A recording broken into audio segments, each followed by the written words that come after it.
Friend আমি গরং সর্দার আপনারা দেখছেন আমার ইউটিউব চ্যানেল টেকনিক্যাল গরং। ফ্রেন্ড এখানে আরও একটি নতুন ভিডিও নিয়ে আপনাদের সঙ্গে আমি আলোচনা করব।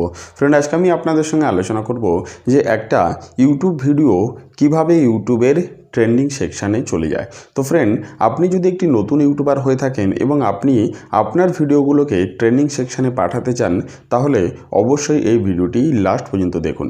এবং যারা যারা আমার চ্যানেলে নতুন আছে তাদের জন্য বলছি আমার চ্যানেলটা সাবস্ক্রাইব করে রাখুন এবং পাশে যে বেল আইকন আছে সেটা প্রেস করে রাখুন, যার ফলে কী হবে আমি যদি কোনো নতুন ভিডিও আপলোড দিই তার নোটিফিকেশান আপনারা পেয়ে যাবেন। তো চলুন ভিডিওটি শুরু করা যাক। তো ফ্রেন্ড আজকে এই ভিডিওর মাধ্যমে আমি আপনাদের সঙ্গে আলোচনা করব যে একটা ইউটিউব ভিডিও কিভাবে ইউটিউবের ট্রেন্ডিং সেকশানে চলে যায়। ফ্রেন্ড প্রথমেই আমাদের জেনে নেওয়া দরকার যে ট্রেন্ডিং সেকশান আসলে কী। তো ফ্রেন্ড আমরা ইউটিউবের যে অ্যাপ্লিকেশান আছে সেই অ্যাপ্লিকেশানে আমরা তার হোম যে বাটন আছে, তার যে হোম অপশান আছে সেখানে যদি আমরা ক্লিক করি তাহলে আমরা সেখানে ট্রেন্ডিং অপশান দেখতে পাই। তো ফ্রেন্ড আমরা যখন সেই ট্রেন্ডিং অপশানের মধ্যে ক্লিক করব, ক্লিক করার সঙ্গে সঙ্গে দেখব সেখানে বিভিন্ন ধরনের ভিডিও চলে এসেছে। সেটা কুকিং হতে পারে, অথবা সেটা টেকনিক্যাল হতে পারে, অথবা সেটা ব্লগিং হতে পারে, বা অন্য কোনো ভিডিও এখানে হতে পারে। এখানে আমরা দেখব সেই সমস্ত ভিডিওগুলোর মধ্যে মিলিয়নসের উপরে ভিউজ এখানে চলে এসেছে। তো ফ্রেন্ড এটার কারণ কি আমি আপনাদের বলে নিচ্ছি।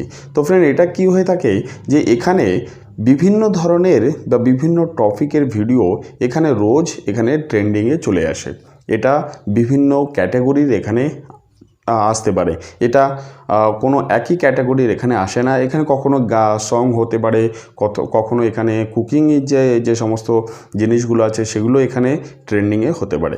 তো ফ্রেন্ড এটা কিভাবে হয়ে থাকে? তো ফ্রেন্ড কী হয়ে থাকে যে বিভিন্ন বড় বড় ইউটিউব চ্যানেল আছে, তাদের মিলিয়নসের উপরে সাবস্ক্রাইবার আছে। ধরুন একটা ইউটিউব চ্যানেল আছে, তার 10 মিলিয়ন সাবস্ক্রাইবার আছে।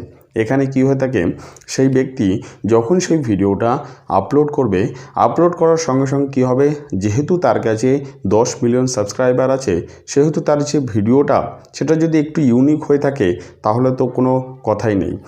তাহলে সেই ভিডিওটা কি হবে, সেখানে ধীরে ধীরে ভিউজ বাড়তে শুরু করবে।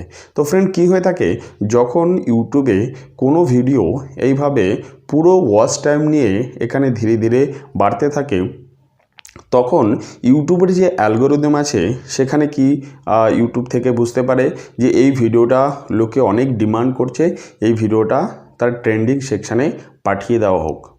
এখানে কি হয়ে থাকে যে আপনি যদি কোনো টপিক, এই ধরনের ট্রেন্ডিং টপিক নিয়ে আপনি ভিডিও করতে পারেন তাহলে আপনার ভিডিওটা এখানে ভাইরাল হয়ে যায়। এখানে কি হয়ে থাকে, যে কোনো বড় চ্যানেল তার যে ভিডিওটা তারা এখানে ট্রেন্ডিংয়ে পাঠাতে পারে, তাকে কিছু কিওয়ার্ড এখানে ব্যবহার করতে হয় যেগুলো সার্চেবল হয়ে থাকে। তো মেন ফান্ডা এটাই হলো যে আমরা যদি আমাদের ভিডিওগুলোকে আমরা ভাইরাল করতে চাই তাহলে আমাদের একটা কিওয়ার্ড এখানে সঠিক চুজ করতে হবে।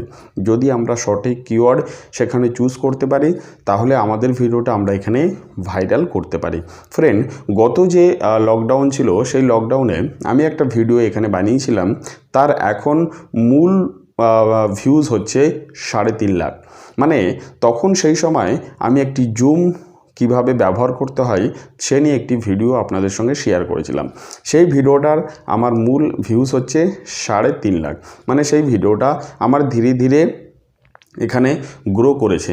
কারণ কি, সেই সময়ে সবাই যেহেতু ঘরে বসেছিল সেহেতু সবার এখানে জুম যেটা আছে সেটা সবার এখানে দরকার হয়েছিল, সেই জন্য লোকে সেই জুমটাকে বেশি করে লোকে সার্চ করেছে, মানে সেই টপিকটার উপরে বেশি করে সার্চ করেছে।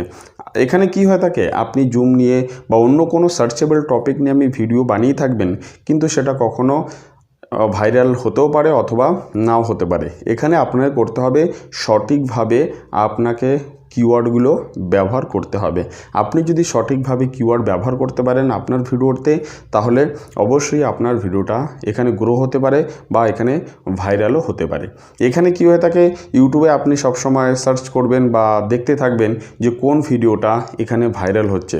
ধরুন আপনি যে ক্যাটাগরির সেই ক্যাটাগরির ভিডিও আপনি যদি ইউটিউবে দেখেন এবং সেটা নিয়ে আপনি যদি ভিডিও বানান, তাহলেও আপনি আপনার ভিডিও থেকে ভিউজ আপনি পাবেন। এখানে কি হয়ে থাকে যে ইউটিউবের যে ট্রেন্ডিং সেকশান আছে সেখানে আলাদা আলাদা ক্যাটাগরির ভিডিও এসে থাকে। এখানে আপনি দেখবেন যে আপনার যে ক্যাটাগরি আছে সেই ক্যাটাগরির ভিডিও সেখানে ভাইরাল হচ্ছে কিনা বা ট্রেন্ডিংয়ে আছে কিনা। সেই সমস্ত ভিডিও যদি আমরা বানিয়ে থাকি বা সঠিকভাবে আমরা কিওয়ার্ডগুলো সেখানে ব্যবহার করে থাকি, তাহলে আমাদের করতে হবে আমাদের যে মেটা ডাটা আছে, ইউটিউবের যে মেটা ডাটা আছে সেটাকে যদি আমরা ভালো করে মেনটেন করি, তাহলে আমাদের ভিডিওটা এখানে ভাইরাল হতে পারে। তো ফ্রেন্ড, আশা করি ভিডিওটির মাধ্যমে পুরো বিষয়গুলি আপনাদের কাছে ক্লিয়ার হয়ে গেছে। আপনাদের যদি ভিডিওটি ভালো লেগে থাকে তাহলে অবশ্যই ভিডিওতে একটি লাইক করুন এবং আপনার যদি কোনো মতামত থেকে থাকে তাহলে আমাকে কমেন্টস করে জানান। এবং আপনি যদি মনে করেন এই ভিডিওটা অন্য কারোর উপরে লাগতে পারে, তাহলে অবশ্যই ভিডিওটা আপনি এখানে শেয়ার করতে পারেন। এবং সবশেষে একটাই কথা বলবো, আপনারা ভালো থাকুন, সুস্থ থাকুন এবং আমাদের পাশে থাকুন। ধন্যবাদ।